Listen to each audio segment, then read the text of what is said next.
마태복음 6장. 아무도 보아주지 않는 들꽃의 겉모습에도 그토록 정성을 들이시는데 하물며 하나님께서 너희를 돌보시고 자랑스러워 하시며 너희를 위해 최선을 다하시지 않겠느냐. 나는 지금 너희로 여유를 갖게 하려 하는 것이며 손에 넣는데 온통 정신을 빼앗기지 않게 해서 베푸시는 하나님께 반응하도록 하려는 것이다. 하나님과 그분의 일하시는 방식을 모르는 사람은 그런 일로 안달하지만 너희는 하나님을 알고 그분의 일하시는 방식도 안다. 너희는 하나님이 실체가 되시고 하나님이 주도하시며 하나님이 공급하시는 삶에 흠뻑 젖어 살아라. 뭔가 놓칠까봐 걱정하지 마라. 너희 매일의 삶에 필요한 것은 모두 채워주실 것이다. 하나님께서 바로 지금 하고 계신 일에 온전히 집중하여라. 내일 있을지 없을지도 모르는 일로 동요하지 마라. 어떠한 어려운 일이 닥쳐도 막상 그때가 되면 하나님께서 감당할 힘을 주실 것이다. 마태복음 7장. 간단한 행동 지침. 사람들의 흠을 들추어내거나 실패를 꼬집거나 잘못을 비난하지 마라. 너희도 똑같은 대우를 받고 싶지 않거든 말이다. 비판하는 마음은 부메랑이 되어 너희에게 되돌아올 것이다. 내 이웃의 얼굴에 묻은 얼룩은 보면서 자칫 내 얼굴에 추한 비웃음은 그냥 지나치기 쉽다. 내 얼굴이 멸시로 일그러져 있는데 어떻게 뻔뻔스럽게 내가 내 얼굴을 씻어주겠다고 말하겠느냐. 이 또한 동네 방네에 쇼를 하겠다는 사고방식이며 자기 역할에 충실하기보다는 남보다 거룩한 척 연기를 하는 것이다. 내 얼굴에 추한 비웃음부터 닦아내라. 그러면 내 이웃에게 수건을 건네줄 만한 사람이 될지도 모른다. 거룩한 것으로 장난치지 마라. 농담과 바보짓은 하나님께 영광이 되지 않는다. 거룩한 신비를 한갓 슬로건으로 격화시키지 마라. 시대를 따라가려다가 너희는 오히려 약아져서 불경스러운 사태를 부를 뿐이다. 너희는 오히려 약아져서 불경스러운 사태를 부를 뿐이다. 하나님과 흥정하지 마라. 솔직하게 말씀드려라. 필요한 것을 구하여라.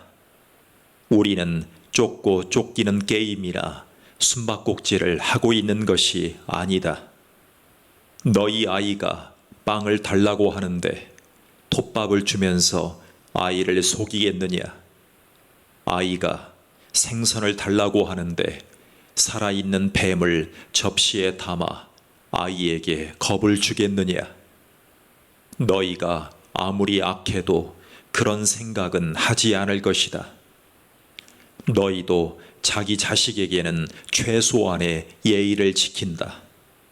그렇다면 너희를 사랑으로 잉태하신 하나님은 그보다 훨씬 낫지 않으시겠느냐. 여기 간단하지만 유용한 행동 지침이 있다. 사람들이 너희에게 무엇을 해주면 좋겠는지 자문해 보아라. 그리고 너희가 먼저 그들에게 그것을 해주어라. 하나님의 율법과 예언자들의 설교를 다 합한 결론이 이것이다. 아버지의 뜻대로 행하여라. 하나님께 이르는 지름길을 찾지 마라. 세상에는 여가 시간을 활용하는 것만으로도 성공하는 인생에 이를 수 있다고 말하는 쉽고도 확실한 공식들이 넘쳐난다. 대다수 사람들이 그런 말에 속겠지만 너희는 속지 마라. 생명, 곧 하나님께 이르는 길은 정신을 바짝 차려야 갈 수 있는 힘든 길이다. 억지로 진실한 표정을 지으며 해프게 웃어대는 거짓 설교자들을 조심하여라. 그들은 이래저래 너희를 벗겨 먹으려는 수가 많다. 카리스마에 감동할 것이 아니라 성품을 보아라. 중요한 것은 설교자들의 말이 아니라 그들의 됨됨이다. 중요한 것은 설교자들의 말이 아니라 그들의 됨됨이다. 참된 지도자는 절대로 너희 감정이나 지갑을 착취하지 않는다. 썩은 사과가 열린 병든 나무는 찍혀서 불살라질 것이다. 암호를 정확히 안다고 해서 예컨대 주님 한다고 해서 너희가 나 있는 곳 어디든지 올 수 있는 것은 아니다. 정말 필요한 것은 진지한 순종이다. 내 아버지의 뜻대로 행하는 것이다. 벌써부터 내 눈에 훤히 보인다. 최후 심판 날에 많은 사람들이 거들먹거리며 내게 와서 이렇게 말할 것이다. 주님, 우리는 메시지를 전했고 귀신을 혼내줬으며 하나님이 후원해 주신 우리 사업은 모든 사람들의 입에 오르내렸습니다. 그때 내가 뭐라고 말할지 아느냐? 이미 때는 늦었다. 너희가 한 일이라고는 나를 이용해 유력자가 된 것뿐이다. 너희에게는 나를 감동시키는 구석이 하나도 없다. 여기서 나가거라. 내가 너희에게 하는 이 말은 너희 삶에 덧붙이는 장식이나 너희 생활 수준을 높여주는 리모델링 같은 것이 아니다. 내 말은 주춧돌과도 같아서 너희는 내 말 위에 인생을 지어야 한다. 너희가 내 말을 너희 삶으로 실천하면 너희는 든든한 바위 위에 집을 지은 현명한 목수와 같다. 비가 퍼붓고 강물이 넘치고 돌풍이 쳐도 그 집은 끄떡없다. 바위 위에 꼿꼿이 서 있다. 그러나 너희가 내 말을 성경 공부 때만 사용하고 삶으로 실천하지 않으면 너희는 모래사장에 집을 지은 미련한 목수와 같다. 폭풍이 몰아치고 파도가 거세지자 그 집은 맥없이 무너지고 말았다. 예수께서 말씀을 마치시자 무리에게서 박수가 터져 나왔다. 그들은 한 번도 이런 가르침을 들어본 적이 없었다. 예수께서 자기가 말한 그대로 살고 있음이 분명했는데 이는 그들의 종교 교사들과는 아주 대조적이었다. 이것이야말로 그들이 여태까지 들어본 것 중 최고의 가르침이었다. 마태복음 8장. 그가 우리의 질병을 짊어지셨다. 무리의 환호 소리가 아직도 귀에 쟁쟁한데 예수께서 산에서 내려오셨다.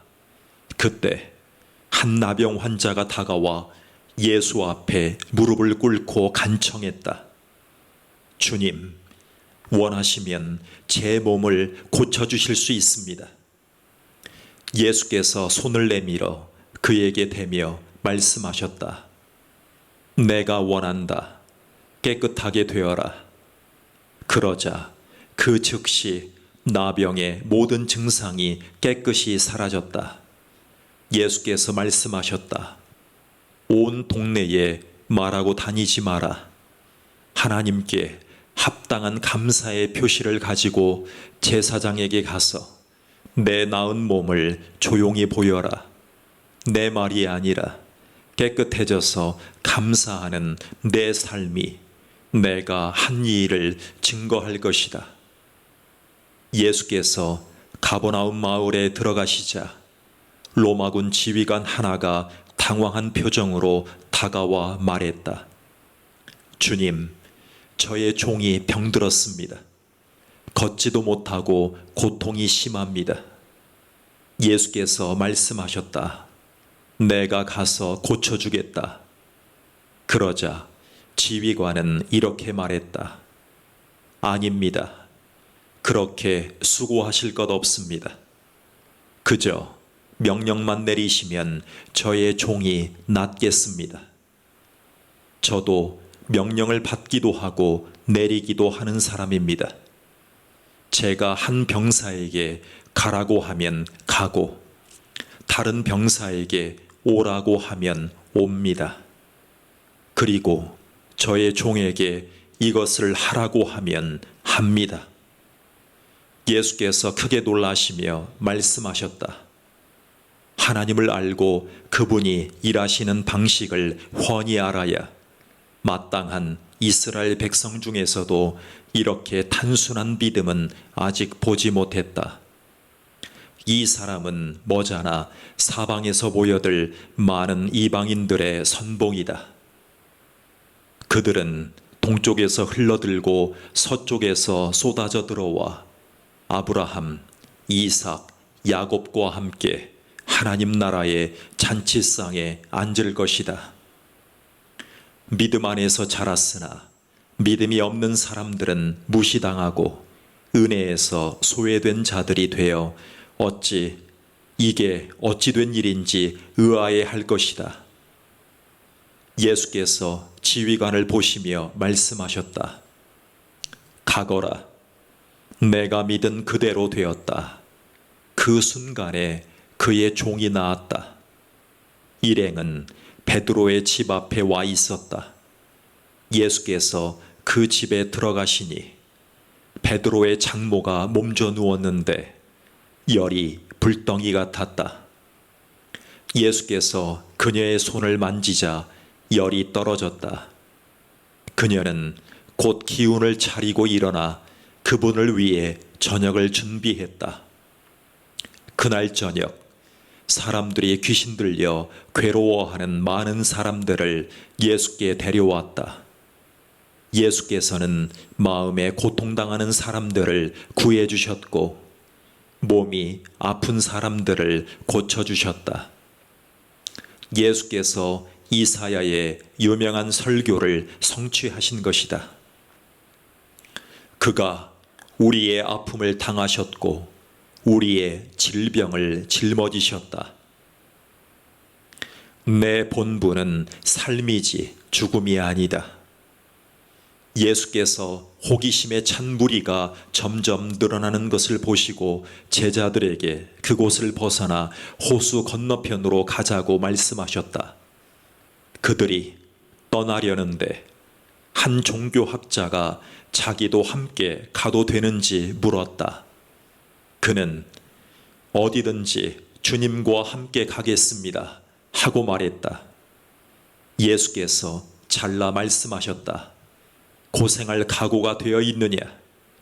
너도 알다시피 우리가 묵는 곳은 인류 호텔이 아니다. 예수를 따르던 또 다른 사람이 말했다. 주님, 부디 며칠 말미를 주십시오. 아버지 장례를 치러야 합니다. 예수께서 거절하셨다. 중요한 일이 먼저다. 내 본분은 삶이지 죽음이 아니다. 나를 따라오너라.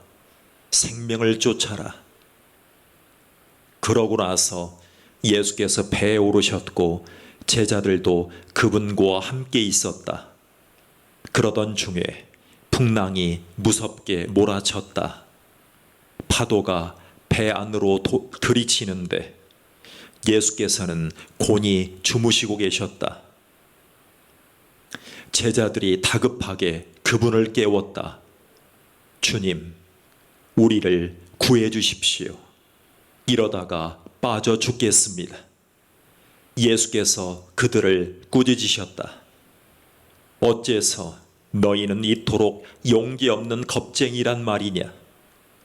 그러더니 일어나셔서 바람에게 잠잠하라, 바다에게 잔잔하라 명령하셨다. 잠잠하여라. 바다는 고요한 호수처럼 되었다. 제자들은 깜짝 놀라서 눈을 비볐다. 이게 어찌 된 일인가? 바람과 바다가 그분의 명령에 복종하다니. 귀신 들린 두 사람. 가다라 지방에 내린 일행은 미친 사람 둘과 마주쳤다. 그들은 묘지에서 나왔는데 두 사람 모두 귀신의 피해자였다.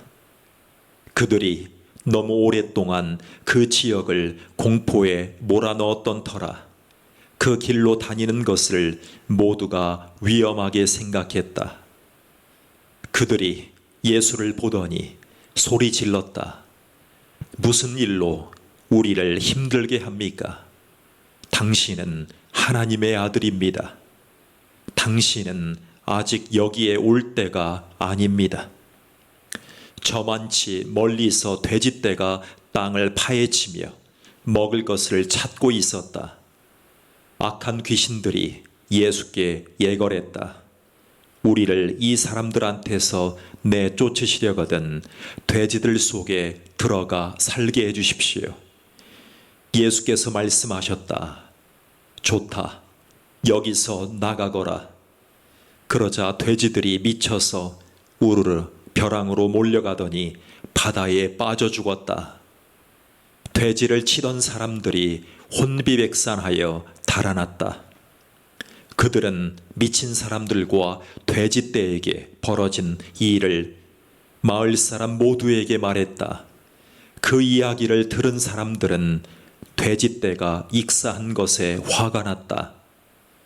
그들은 무리지어 와서는 예수께 그곳을 떠나 다시는 오지 말라고 당부했다.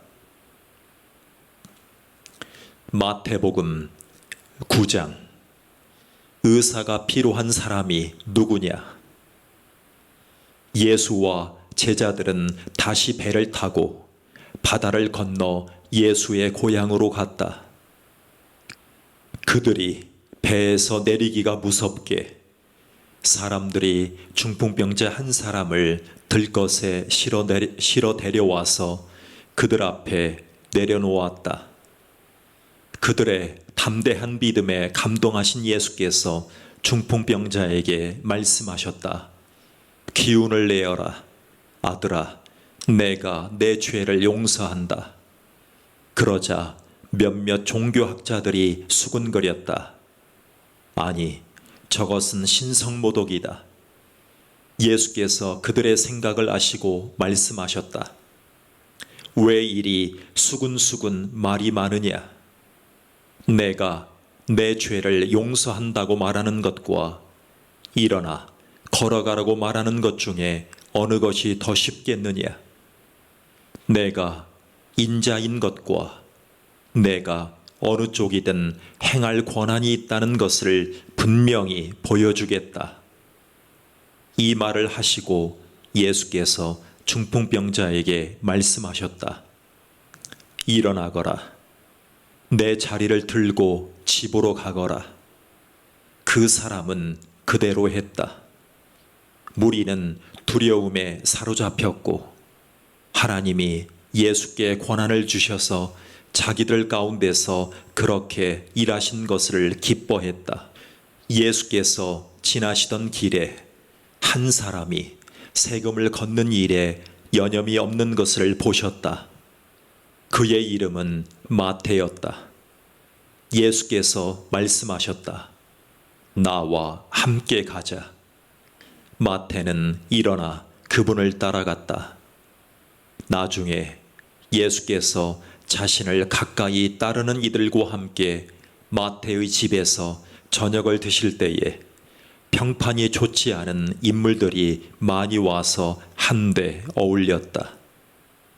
예수께서 그런 사람들과 어울리는 것을 본 바리새인들은 발끈하여 예수를 따르는 이들을 비난했다. 사기꾼과 쓰레기 같은 인간들과 가까이 지내다니 당신네 선생의 이런 행동이 무슨 본이 되겠소? 예수께서 들으시고 반박하셨다. 의사가 필요한 사람이 누구냐? 건강한 사람이냐? 병든 사람이냐? 가서 내가 원하는 것은 자비이지 종교 행위가 아니다라는 성경 말씀이 무슨 뜻인지 헤아려 보아라. 내가 여기 있는 것은 소외된 사람들을 초청하려는 것이지 영향력 있는 사람들의 비위나 맞추려는 것이 아니다. 하나님 나라가 임했다. 얼마 후에 요한을 따르는 이들이 와서 물었다.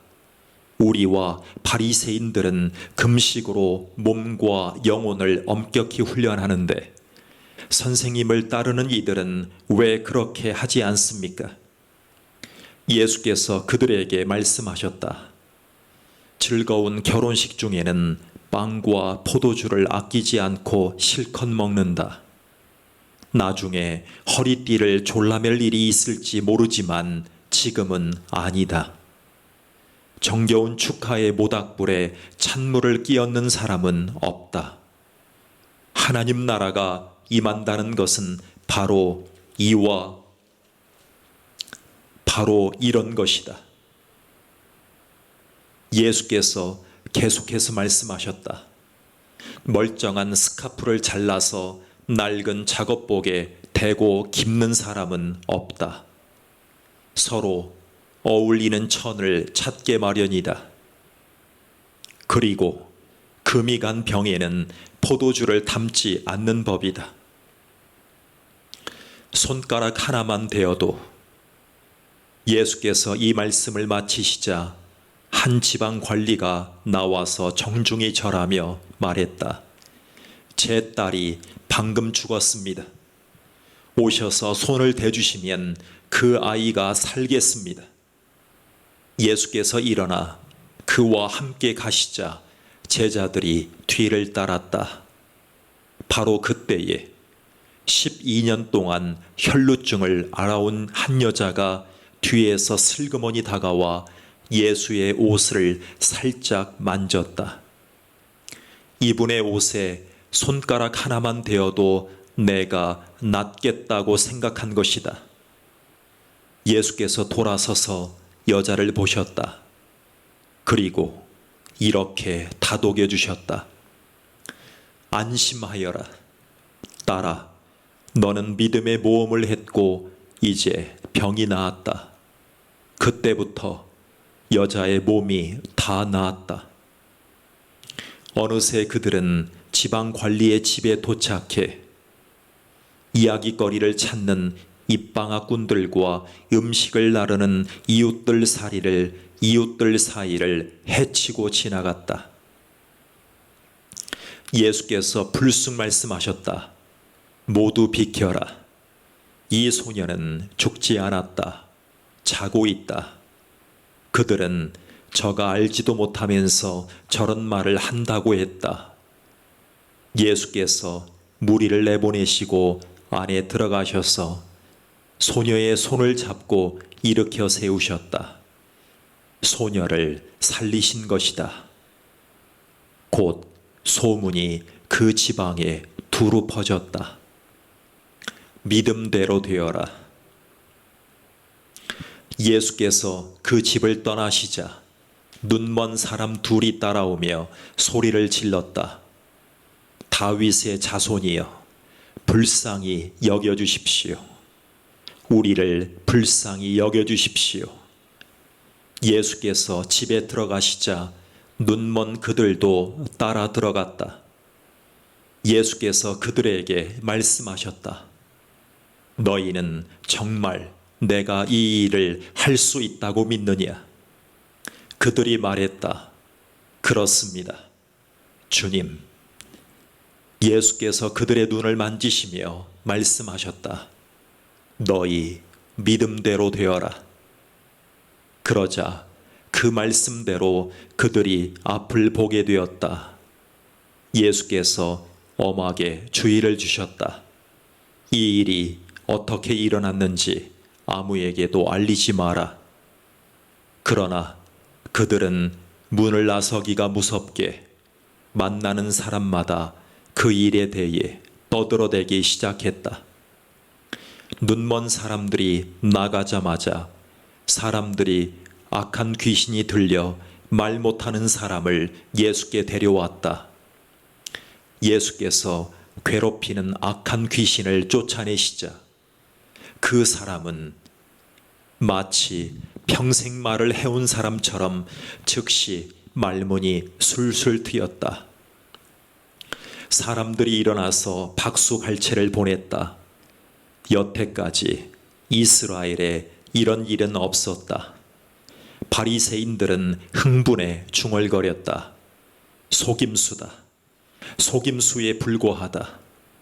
아마 마귀와 짜고 한 일일 것이다. 그 후에 예수께서 모든 성읍과 마을을 두루 다니셨다. 그분은 회당 곳곳에서 가르치시고 천국 소식을 알리시고 병든 사람과 상한 심령들을 고쳐주셨다. 목자 없는 양처럼 정처 없이 헤매고 있는 무리를 바라보시는 그분의 마음이 무너져 내렸다. 예수께서 제자들에게 말씀하셨다. 추수할 것이 이토록 많은데 일꾼은 얼마나 적은지 추수할 일손을 달라고 무릎을 꿇고 기도하여라. 마태복음 10장 12명의 추수할 일꾼. 그 기도는 곧 응답되었다. 예수께서 자기를 따르는 사람들 가운데 12명을 불러 무르익은 밭으로 보내셨다. 그분은 그들에게 악한 귀신을 쫓아내는 능력과 상한 심령들을 자상하게 돌보는 능력을 주셨다. 예수께서 보내신 12명의 이름은 이렇다. 시몬, 사람들은 그를 베드로 곧 바위라고 불렀다. 그의 동생 안드레, 세베대의 아들 야고보, 그의 동생 요한, 빌립, 바돌로메, 도마, 세금 징수원 마테, 알페오의 아들 야고보, 다데오, 가나안 사람 시몬, 가롯 유다, 나중에 그분에게 등을 돌린 자다. 예수께서 12명의 추수할 일꾼을 보내시며 이렇게 당부하셨다. 믿지 않는 자들을 회심시키려고 먼 곳부터 다니지 마라. 공공연한 적과 거창하게 싸우려 들지도 마라. 바로 여기 가까이 있는 잃어버린 사람들, 혼란에 빠진 사람들한테 가거라. 그들에게 하나님 나라가 여기 있다고 말하여라. 병든 사람들에게 건강을 되찾아주고 죽은 사람들을 다시 살려주어라. 버림받은 사람들을 만져주어라. 귀신을 쫓아내어라. 너희가 후한 대접을 받았으니 너희도 후하게 살아라. 시작하기 전에 모금 행사를 벌여야겠다고 생각하지 마라.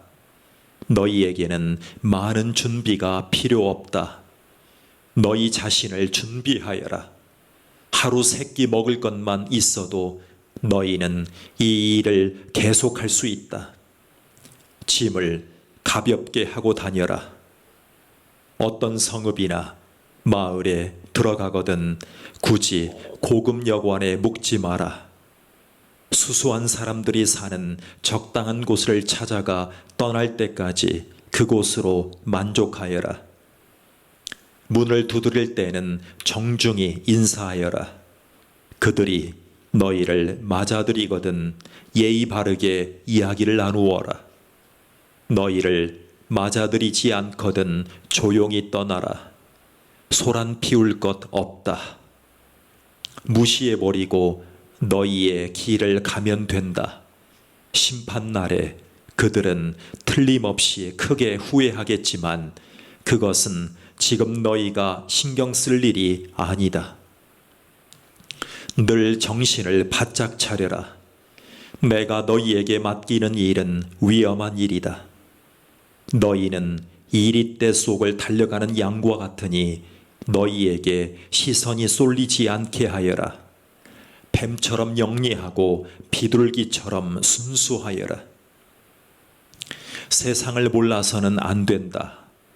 어떤 사람들은 너희의 동기를 비난할 것이고 어떤 사람들은 너희의 평판을 더럽힐 것이다. 단지 나를 믿는다는 이유만으로 그렇게 할 것이다. 그들이 너희를 법정으로 끌고 가더라도 당황하지 마라. 그들은 자기도 모르게 너희와 나에게 호의를 베푼 것이다. 너희에게 천국 소식을 전할 무대를 만들어준 것이다. 그때 무엇을 말할지, 어떻게 말할지 걱정하지 마라. 꼭 맞는 말이 떠오를 것이다. 너희 아버지의 영이 필요한 말을 주실 것이다.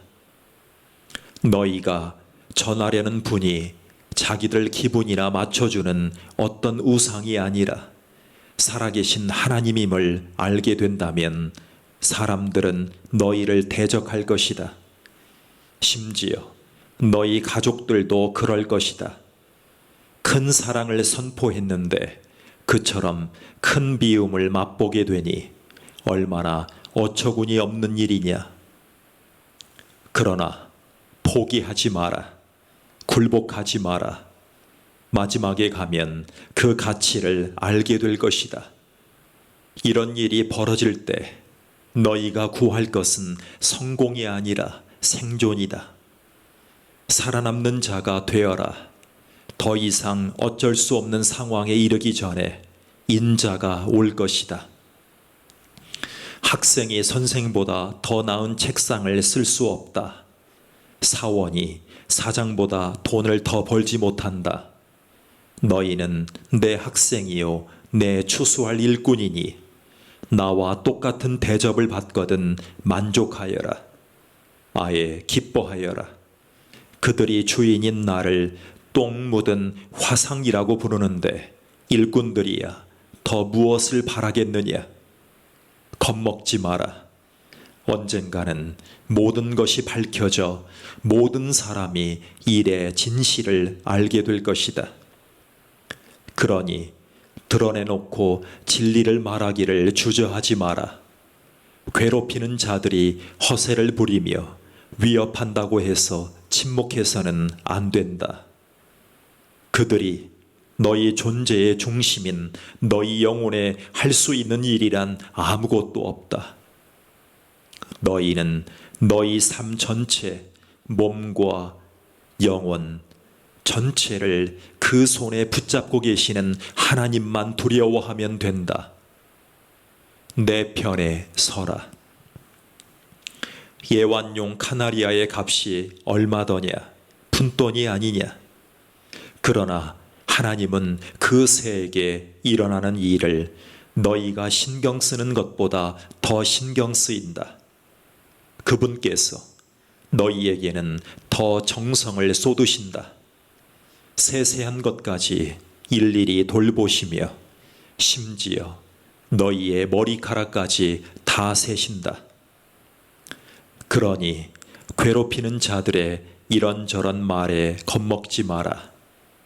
너희는 카나리아 수백만 마리보다 더 귀하다. 세상의 여론에 맞서 내 편을 들어라. 세상의 여론에 맞서 내 편을 들어라. 그러면 나도 하늘에 계신 내 아버지 앞에서 너희 편을 들 것이다. 너희가 겁이 나서 달아난다면 내가 너희를 감싸줄 것 같으냐? 내가 삶을 편안하게 해주려고 왔다고 생각하지 마라. 나는 갈라서게 하려고 왔다. 아들과 아버지, 딸과 어머니, 며느리와 시어머니 사이를 분명하게 갈라서게 하려고 왔다. 가족 간의 편안한 인연을 갈라놓아서 너희로 하여금 하나님을 위해 자유롭게 되게 하려고 왔다. 좋은 뜻을 가진 너희 가족이 최악의 원수가 될 수 있다.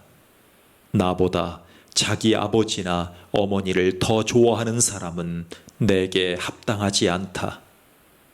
나보다 아들이나 딸을 더 좋아하는 사람은 내게 합당하지 않다. 물불을 안 가리고 끝까지 나와 함께 가지 않는 사람은 내게 합당하지 않다. 너희의 1차 관심사가 자신을 챙기는 것이라면 너희는 절대로 자신을 얻지 못할 것이다. 그러나 너희 자신을 잊어버리고 나를 바라보면 너희 자신과 나 둘 모두를 얻을 것이다. 이 추수하는 일에 우리는 긴밀히 얽혀 있다. 누구든지 너희가 하는 이 일을 받아들이는 사람은 너희를 보낸 나를 받아들이는 것이다. 누구든지 내가 하는 이 일을 받아들이는 사람은 나를 보내신 내 아버지를 받아들이는 것이다. 하나님의 심부름꾼을 받아들이는 것은 하나님의 심부름꾼이 되는 것이나 마찬가지다. 누군가의 도움을 받아들이는 것은 누군가에게 도움을 베푸는 것이나 다름없다. 내가 너희를 부른 일은 큰 일이지만 주눅들 것 없다. 작게 시작하는 것이 최선의 방법이다.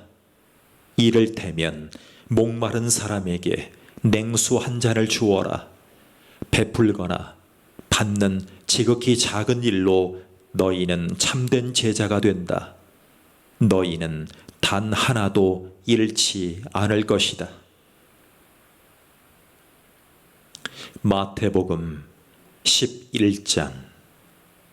세례 침례자 요한.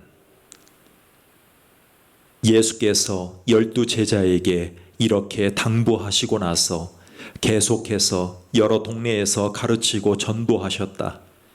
한편 요한은 감옥에 갇혀 있었다. 그는 예수께서 하고 계신 이 일을 전해 듣고는 자기 제자들을 보내어 물었다. 우리가 기다려온 분이 선생님입니까? 아니면 아직도 기다려야 합니까? 예수께서 그들에게 말씀하셨다. 가서 지금 벌어지고 있는 이 일을 요한에게 말하여라.